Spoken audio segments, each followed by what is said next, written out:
Maria was wholly in love with her husband. She loved being a wife. Ha, bye. Her goal was to marry the love of her life and never have to divorce ever. Maria wanted the completion of her family, but Joel was nowhere to be seen. Joel was narcissistic and was kind of domineering. You walk out that door, we'll get another.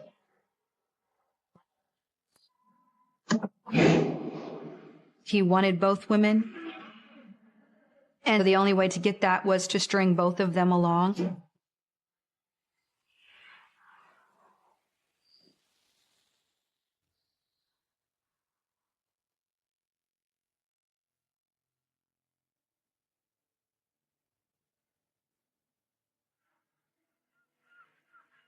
Maria was born in 1989, and she grew up in Puerto Rico. Her early life was a happy childhood, beautiful as a little girl, enjoyed her high school years. Lots of freckles as she got older. Maria's parents divorced when she was a little bit younger, and it was definitely difficult for her.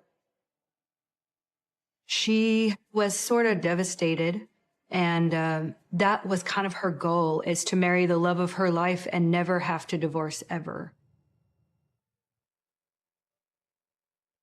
Maria was going to nursing school in Puerto Rico when she met Joel.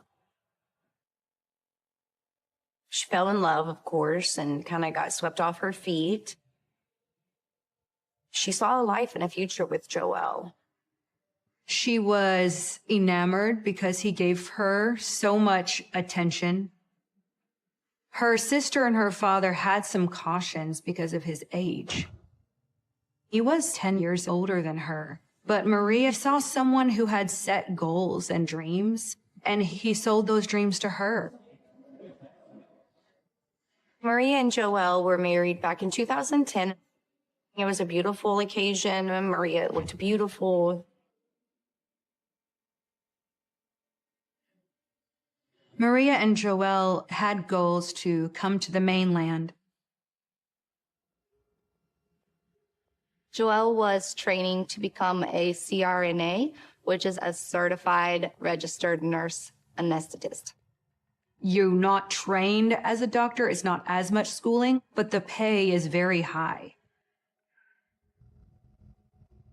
Maria and Joel were excited to welcome their first son into the world.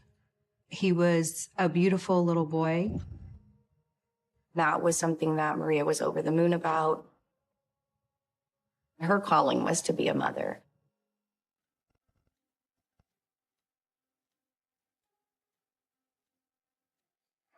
Joel had a very good paying job, and that enabled Maria to be able to stay at home, which she enjoyed, devoting her time to her firstborn son.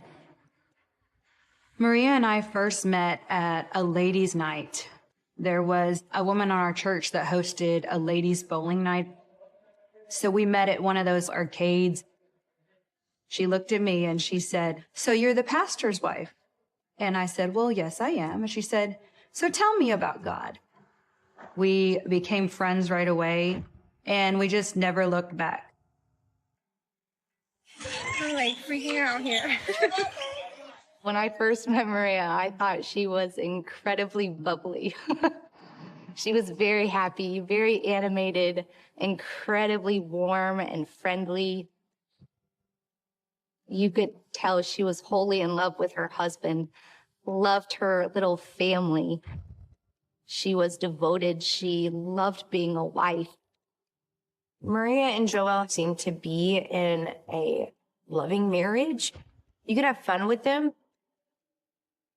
Joel appeared to be a supportive and proud dad and engaged dad. 2017, Maria had gotten pregnant, and very shortly after, she had had a miscarriage. And this was really difficult for Maria. Joel didn't really understand what happened and thought somehow that the miscarriage was her fault.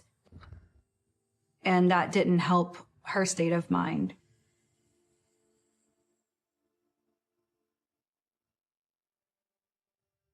Maria was so excited to be pregnant again, just a short time after her miscarriage. You could just see a glow about her while she was pregnant. Maria had her second son in 2018, and, she was ecstatic. Joelle seemed excited, but this is a time where she started to feel some distance. He started to be more secretive, and that sort of made her nervous that maybe she was doing something wrong. At this point in Maria's life, what she wanted was to feel the completion of her family, but Joelle was nowhere to be seen. Joelle had a 5-year goal that he obsessively spoke about, and so he devoted himself to work, took overtime whenever he could. Maria talked about a lot of the changes going on in Joelle's life. She kept saying that he's so different now that they moved to Laredo. He started bulking up so fast that it seemed abnormal to me. Both of us suspected there was some supplements going on, probably a lot of testosterone. At this point, Joel's priorities appeared incredibly vain to me and short-sighted. His goals were money and his figure, his body. In January of 2019, Joelle asked for a break from their marriage. He just was not happy with the way things were going. And so he decided he was just going to move out and stay with a friend. And that was a really hard time for her. But she would often tell me that she had 10 good years of marriage and she didn't want to throw it away, all because of this 1 year where he's just acting insane. Her goal was always for her family to stay together no matter what, because the divorce between her parents had been so devastating. I want to support him, be his rock, because I know he needs it. Maria liked to keep a journal. When Joelle started being more distant, it really helped her to get her thoughts on paper. How can I support someone who's always making me small? A piece of nothing. Not enough.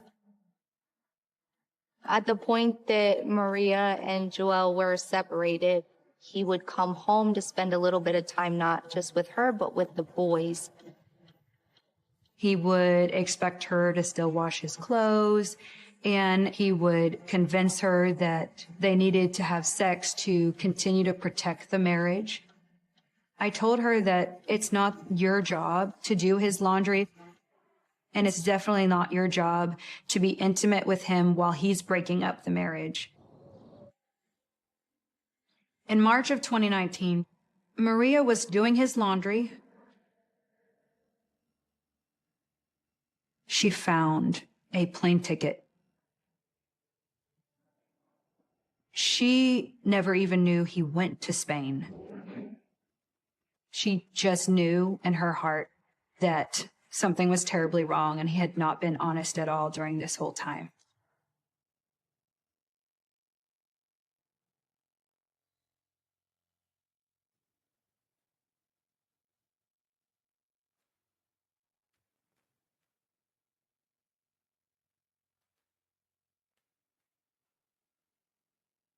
Maria finally worked up the courage to confront Joelle about this plane ticket. Joelle admitted to having an affair. She was a nurse at one of the hospitals that he was working at.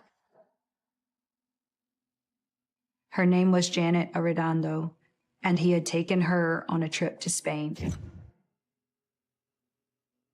Maria was devastated, but at the same time, I think she expected this answer. At this point, Joel broke down. He told Maria that he wanted to keep his family. He wanted to be with her. He would break up with the girlfriend. True to Maria, she gave Joel another chance. She would do anything to get her family back.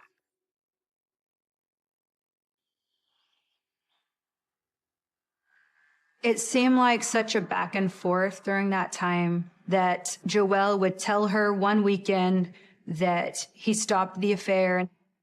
And then a couple days later, he would change his tune and walk back out. He wanted both women. And so the only way to get that was to string both of them along. And that was really just almost too much for her to bear. My experience with Joel was that he was emotionally abusive. Joel was confident, what I perceived as narcissistic, and he was kind of domineering. He was like a dominant authority in the household. One day, I was with Maria at the coffee shop, and Joel agreed to meet her there. When we were in line, there was a guy that sort of hit on her.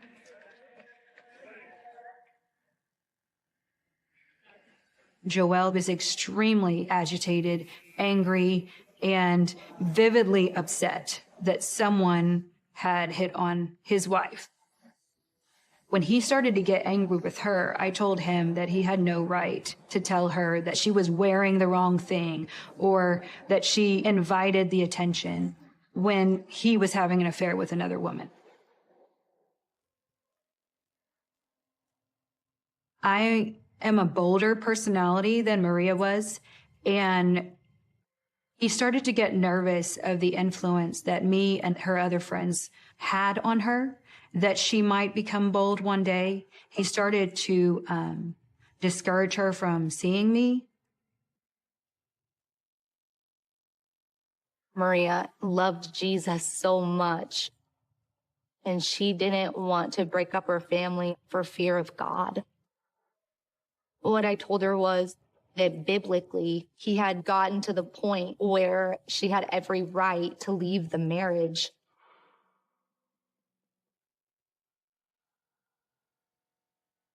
Even don't put that on me. What are you talking about?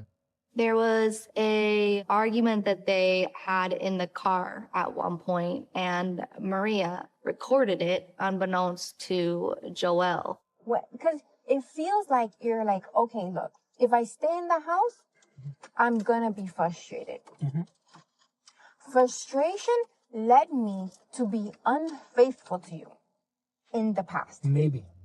No, it led me. Maybe. You said it. Because I think Okay. that So possibly. Okay. Maria was talking to Joel about his unfaithfulness. What do you have to say? No. So what do you want me to do with that? With, With nothing. I don't know. It's up to you. No, Papa. You walk out that door, we're getting a divorce. All right, fine. Got it.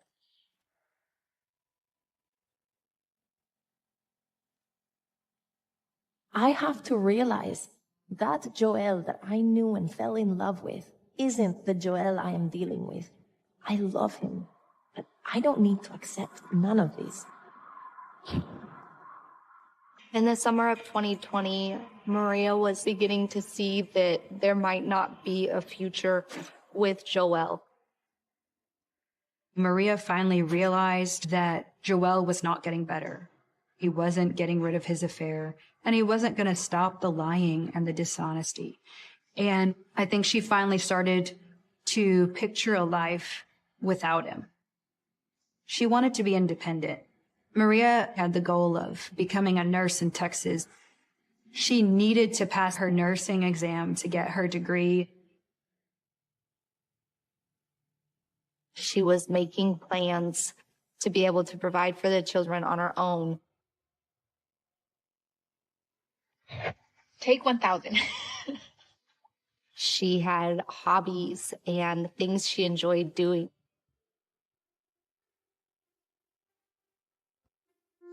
I have been wanting to do a YouTube channel for quite a while.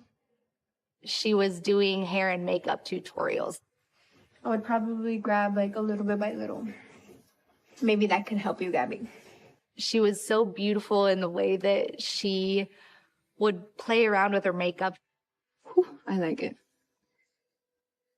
Just makes you look more awake. There's nothing like a good mascara and a good bronzer to make you feel good, right?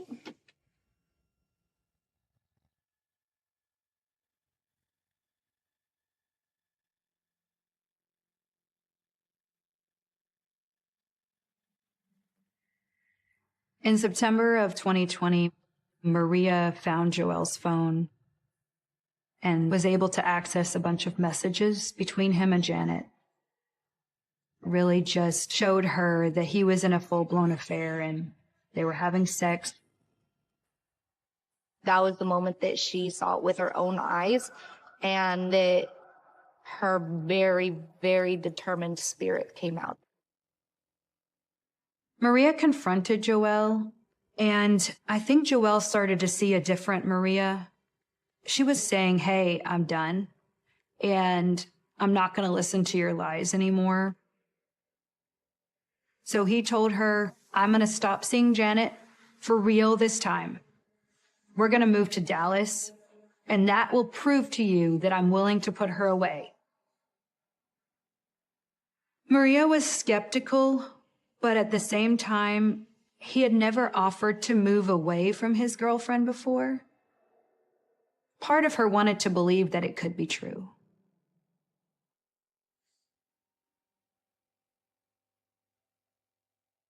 Maria was very excited to tell me about how their marriage was going to turn around, and so we agreed to meet. However, before she came to my house, she gave me a phone call and said that she was going to be late. And she said, I called Joel and I heard a dog barking in the background, and I think it was Janet's. I think he lied to me again. I'm going to stop by the house and just make sure. I told her that I didn't think it was wise for her to stop over there, that nothing good was going to come from it, but she said she just couldn't help herself. She had to. When Maria arrived at Janet's house, she saw that his car was there. She got out of the car and decided to confront them both.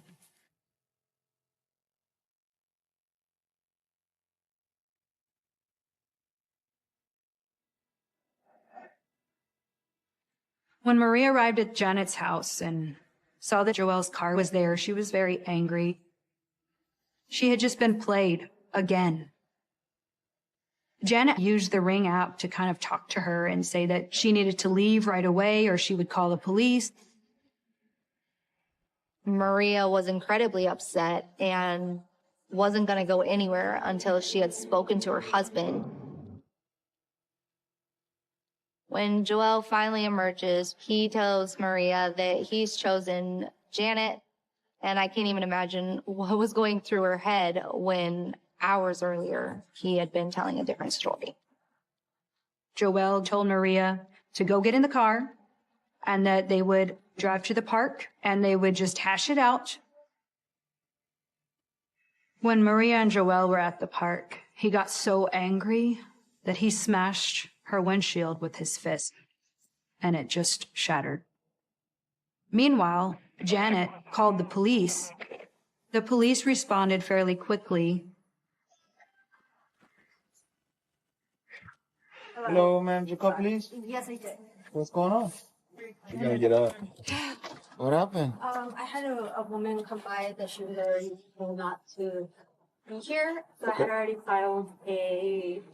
Trespass warning? Yes. Okay. She was here. She was asked to leave. She refused. So I called you guys.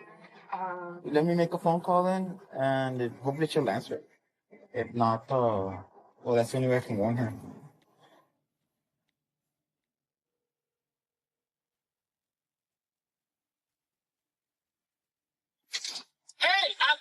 talking to you right now.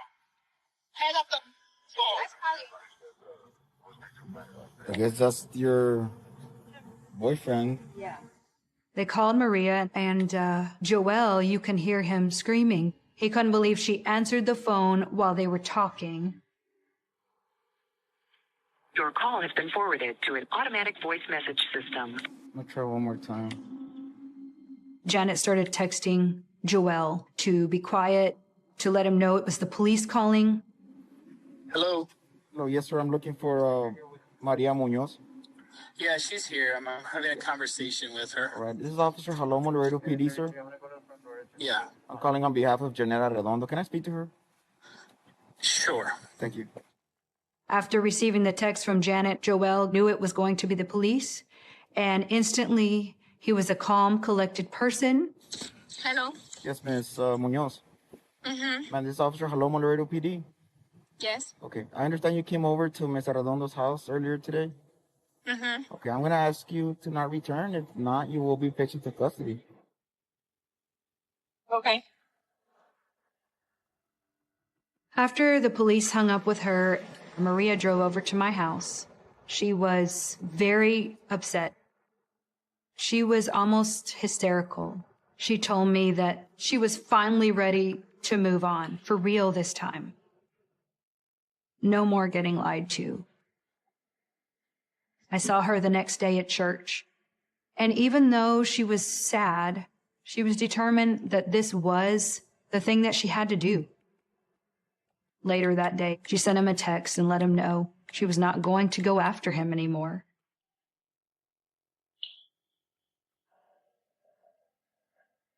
She let him know that for them to be legally separated, an attorney needed to be involved in that. Joel's response was that he didn't want any lawyers involved. His concern lied in finances. He really didn't want Maria to go through with it because that would cost him. He had responded initially on Sunday, but then on Monday, he had a different response, and he sent it through email. Again, he gave implication that there was hope for their marriage. I didn't believe any of it. And yet somehow I could not convince her to say no to this meeting. They agreed to meet around 7, and I told her to contact me as soon as he arrived, as soon as he left. She agreed to do that. I believe it was 9:30 when I had not heard from her.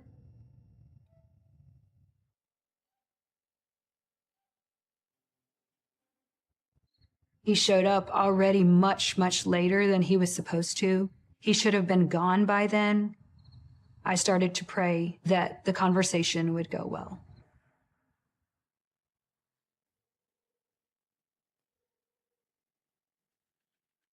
There, 911, what's the address of emergency? I called my wife on my sponsor, and kind of scared that she's not breathing.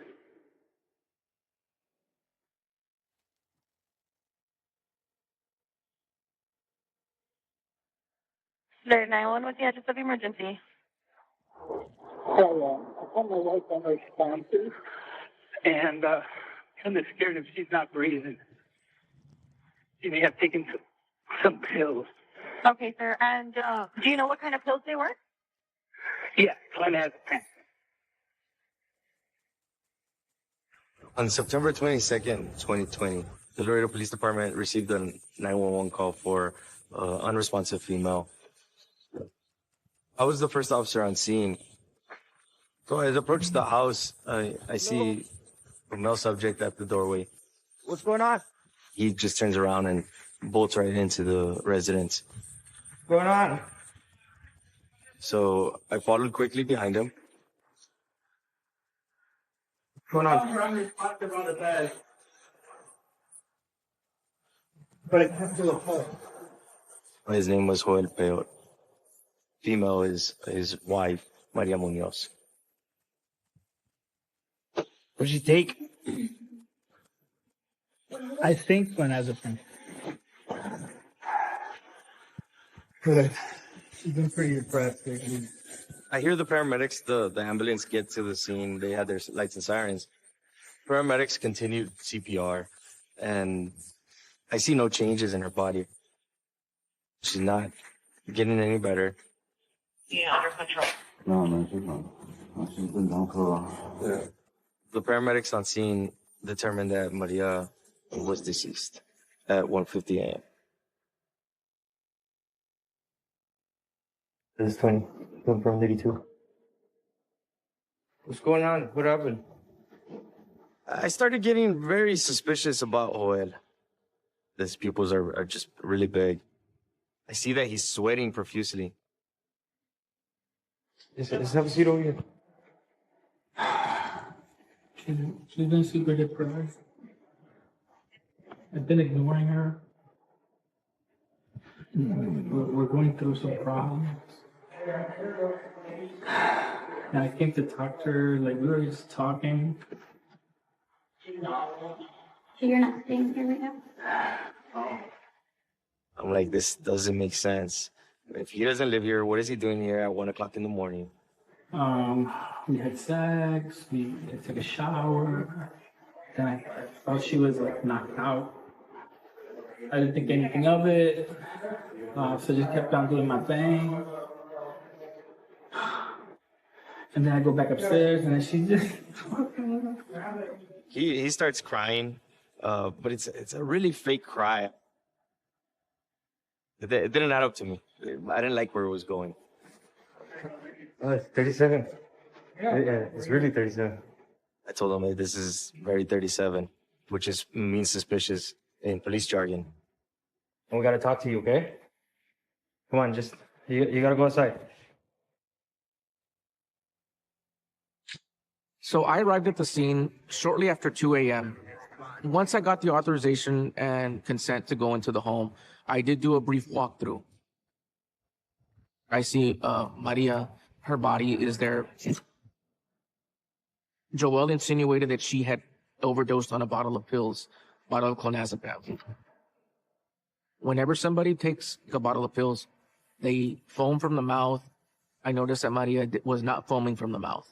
When they did the examination of Maria's body, my partners discovered a track mark or like a puncture on her arm. It looked like she had just gone to get her blood drawn. And then they also discovered a bag of medical supplies. Inside that bag were needles, catheters, and 4 to 5 bottles of medications. I immediately suspected that there was more to this than what Joel was saying.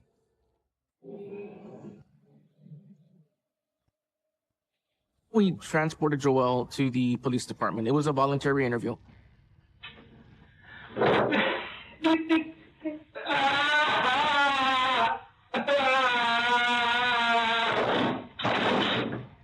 When I arrived at the station, I could hear him screaming. So much so that I had to tell the officer to tell him to calm down. When I entered the room, my interview at that point was that of a grieving spouse. What's going on, man? She's been really depressed because like we got separated. Joel wanted to make it clear that Maria was depressed and was not taking the separation well. So you said that Maria was taking pills for depression. Were they prescribed to her? Yeah, they were, and hers ran out. So mine were recently given to me. So I just went to give her some. You know the name of the drug? Yeah, 1 milligram clonazepam. According to Joel, he had a prescription bottle for the same type of medication. So he allowed Maria to take some of his pills. When I checked my pills, I saw 2 pills. You know, she took 4. He wanted me to think that Maria was so depressed that she had taken a bottle of clonazepam and that she committed suicide. I saw a track mark on her. Okay. Did she inject herself with anything that you know of? Would she inject herself with anything? And if she did, what would it be?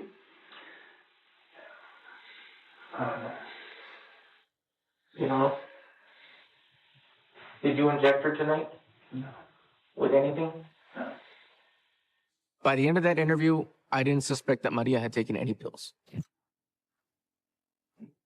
When we looked at the needle puncture wound, the medical equipment at home, I suspected that Joel, with his knowledge of anesthesia, had killed his wife. So at the end of that interview, Joel was released. There was no evidence to charge him. The next morning, my husband came to get me. He told me that the police had let him know that Maria was deceased. And I remember just screaming out, "Oh my God, he's killed her." It really was like a ton of bricks. I immediately said he did it. Like, he did it. He actually did it. When the police told me they were doing a suicide investigation, I told them that was impossible. I knew that she would never do such a thing because she had plans for the future. She had plans for her life. The key piece of evidence that was pending for us to rule out suicide, to rule out overdose, was a toxicology report. As soon as we received that, we knew what caused her death.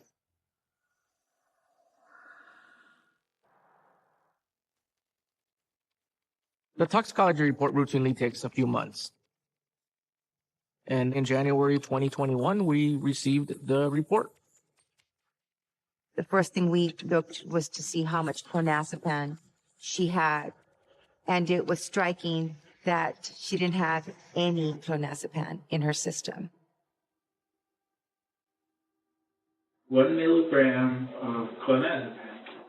He said clonazepam, and she had none in her system. So then we reviewed the other drugs that were in her system. It was Versed, ketamine, and morphine. Propofol, Narcan, lidocaine, and Demerol. So all these drugs, what they have in common is that they're normally used for anesthesia. I was familiar with propofol because that's known as what ultimately killed Michael Jackson. Propofol takes effect immediately. The second it hits your bloodstream, you fall asleep. So it's impossible for you to self-administer propofol. Someone else has to administer propofol. So we knew it was not an overdose. We believed that we had the proof to show murder.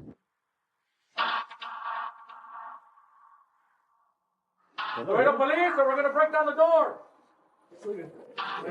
Brother, go ahead and grab me your back.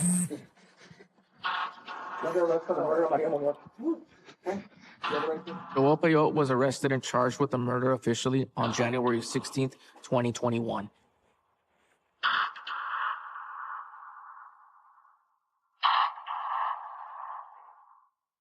Joel Peyote's trial started March 20th of 2023. The defense argued that Maria was a drug abuser who committed suicide because she was so depressed, and that Joel gave Maria an injection in an attempt to revive her.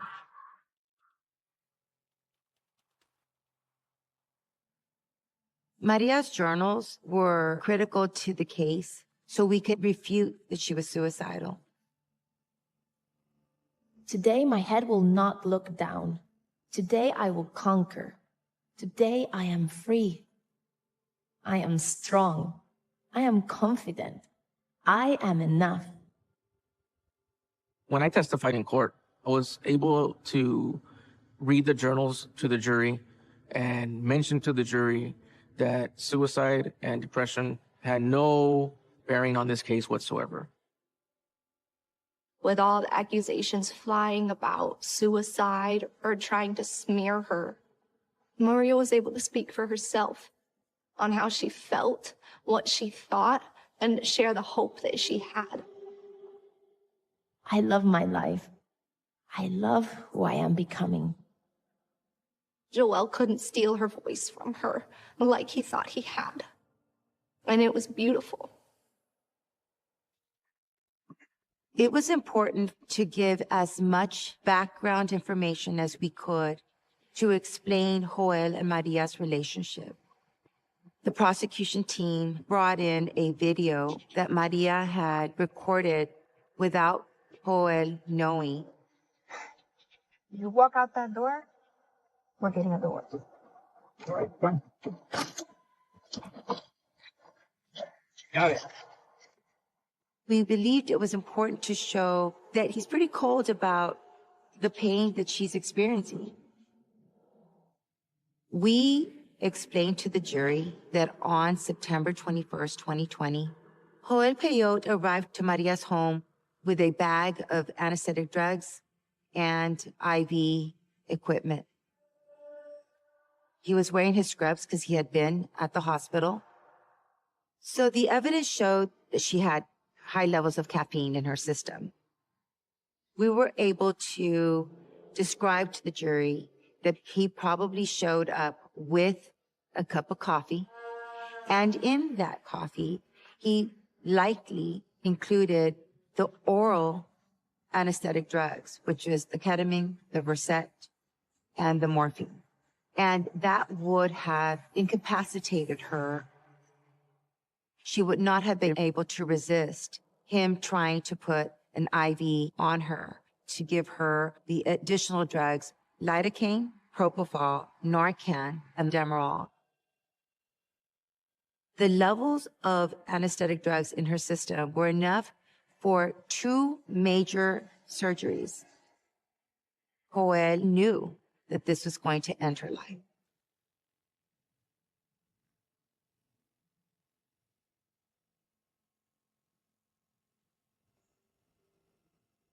Now we are here for Maria Munoz, who wrote, "No matter what happens, I will be fine. I will not put my head down. I will hold it high. I am unique. No one is me, and that is my superpower. I am enough, and all I need. I will always push and thrive. I will shine bright like a diamond in the sky. The woman who never gave up. Maria." Joel Peyote was found guilty of murder and of tampering with the evidence.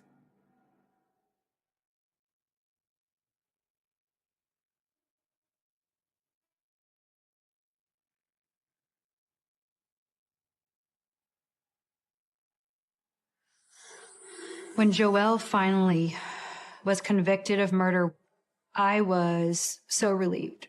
I was grateful for Maria to get justice,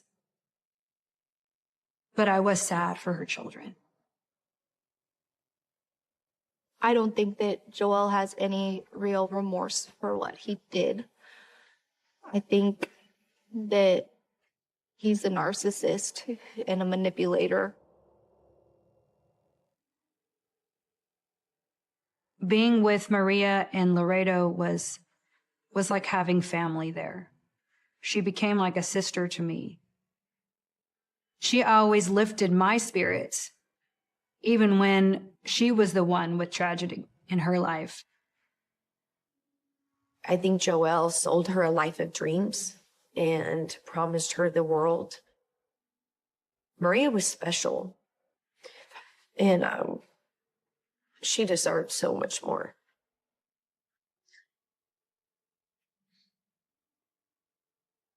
Okay. Well, I'm not too sure, but oh, there you go. Mayra. Ha, bye.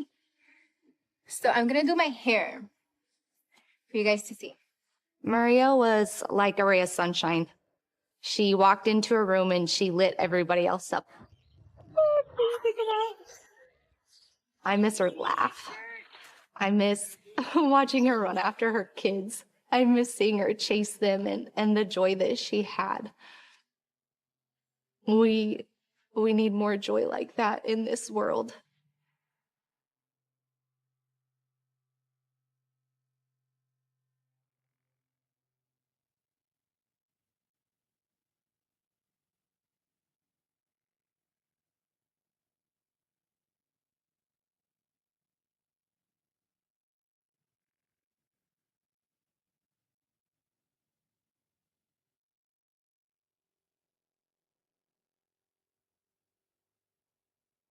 She was very happy on her wedding day, ready to start a life with him.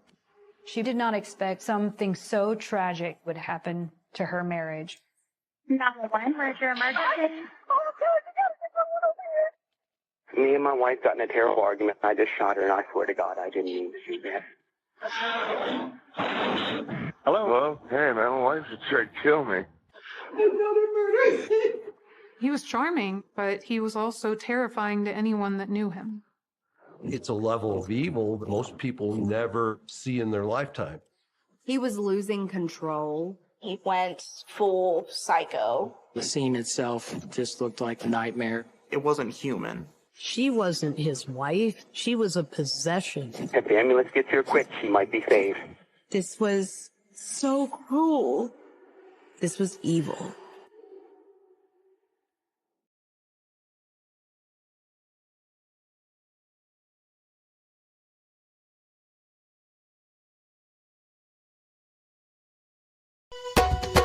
दुनिया दो दिन दी बंदावे मौत दमाल दुनिया दो दिन दी दुनिया दो दिन दी बंदावे मौत दमाल दुनिया दो दिन दी आए कर तू कुछ ख्याल दुनिया दो दिन दी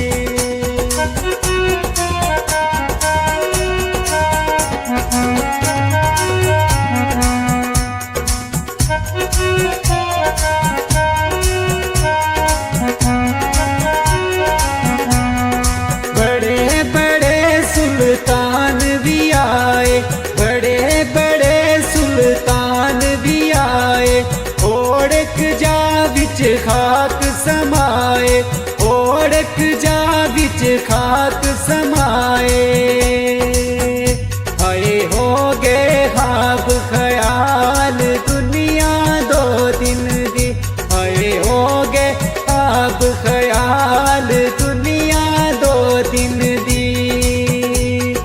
दुनिया दो दिन दी बंदावे मौत दमाल दुनिया दो दिन दी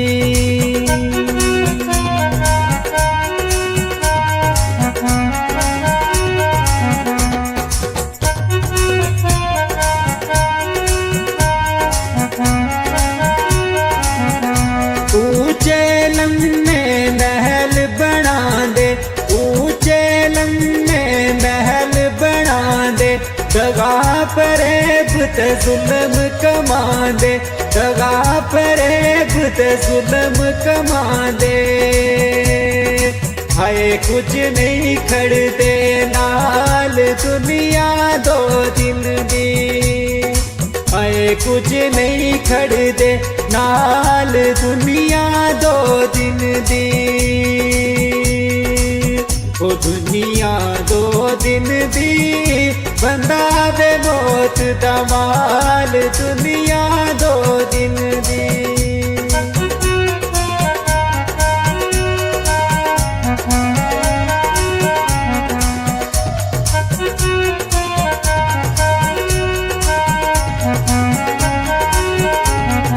दुनिया देंदी दुख बतेरे दुनिया देंदी दुख बतेरे वीरा कोलू वीर नखेड़े वीरा कोलू वीर नखेड़े आए मावा तू विछड़े लाल दुनिया दो दिन दी आए मावा तू विछड़े लाल दुनिया दो दिन दी ओ दुनिया दो दिन दी बंदावे मौत दमाल दुनिया दो दिन दी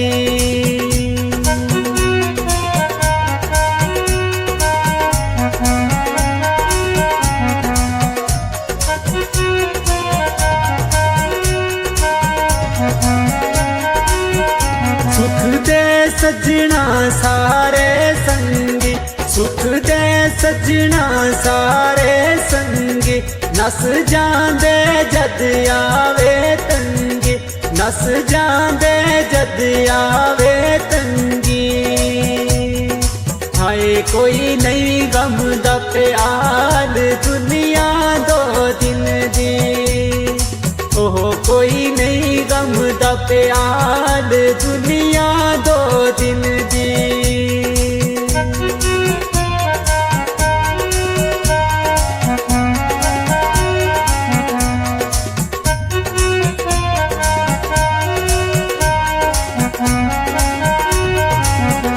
हसना रोना गम लाचारी हसना रोना गम लाचारी आज मेरी कल तेरी बारी आज मेरी कल तेरी बारी हाय कंजरी दी मिसाल दुनिया 2 दिन दी हाय कर तू कुछ ख्याल दुनिया 2 दिन दी ओ दुनिया 2 दिन दी बंदा बे मौत दा माल दुनिया 2 दिन दी ओह कर तू कुछ ख्याल दुनिया 2 दिन दी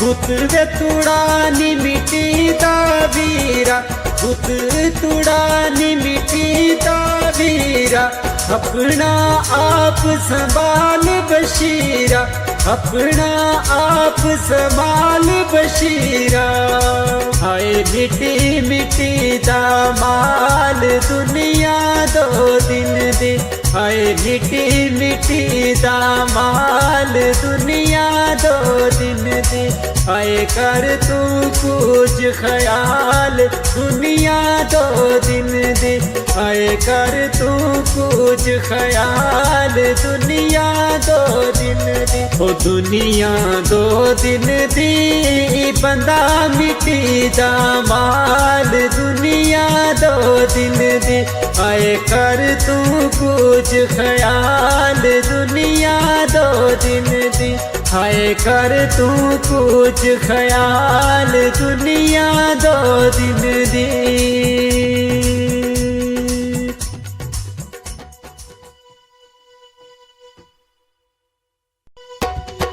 दुनिया 2 दिन दी बंदा बे मौत दा माल दुनिया 2 दिन दी दुनिया 2 दिन दी बंदा बे मौत दा माल दुनिया 2 दिन दी हाय कर तू कुछ ख्याल दुनिया 2 दिन दी